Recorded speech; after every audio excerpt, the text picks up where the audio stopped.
लीसा खाना खा रही थी जब उसका बर्गर गलती से सुनहरे कटोरे में गिर गया। बर्गर बस गायब हो गया। लीसा और नौकरानी दोनों पूरी तरह से हैरान रह गईं। अगले ही पल बर्गर एक प्राचीन सैन्य शिविर में एक सुनहरे कटोरे से उड़ता हुआ बाहर आया और सीधे एक सैनिक के सिर पर जा लगा। सैनिक ने बर्गर का एक निवाला लिया और कहा कि यह बहुत स्वादिष्ट है। जनरल को तो प्रतिक्रिया देने का भी समय नहीं मिला। वापस लीसा की ओर उसने जिज्ञासावश एक प्लेट खाना सुनहरे कटोरे के ऊपर रख दी। अगले ही पल खाना फिर से गायब हो गया। लीसा ने मेज से एक के बाद एक प्लेटें सुनहरे कटोरे पर रखना जारी रखा। उसे हैरानी हुई कि सब कुछ गायब हो गया। नौकरानी स्तब्ध रह गई। जनरल की ओर कई प्लेटें अचानक सुनहरे कटोरे से बाहर आ गईं। चतुर जनरल ने तुरंत प्लेटें पकड़ लीं।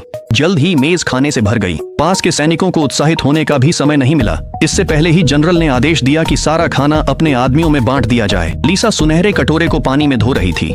इसी बीच जनरल की ओर सुनहरे कटोरे से अचानक पानी बहने लगा। दो सैनिक उत्साहित होकर दौड़े और जनरल के लिए एक कटोरा भर दिया। पीने के बाद जनरल ने घोषणा की कि यह देवताओं का आशीर्वाद है और वे निश्चित रूप से युद्ध जीतेंगे। फिर उसने आदेश दिया कि पानी अन्य सैनिकों में बांट दिया जाए। देवताओं का धन्यवाद करने के लिए जनरल ने खजाने सीधे सुनहरे कटोरे में डाल दिए।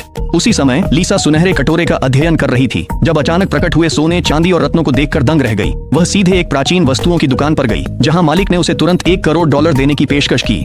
लीसा ने खुशी खुशी सौदा पूरा किया। फिर उसने एक पूरा ट्रक सामान से भरकर खरीद लिया। घर पहुंचने पर उसने सारा सामान सुनहरे कटोरे में डाल दिया। जनरल की ओर सामान मिलने के बाद सैनिकों ने बारबेक्यू खाकर और कोक पीकर जश्न मनाया।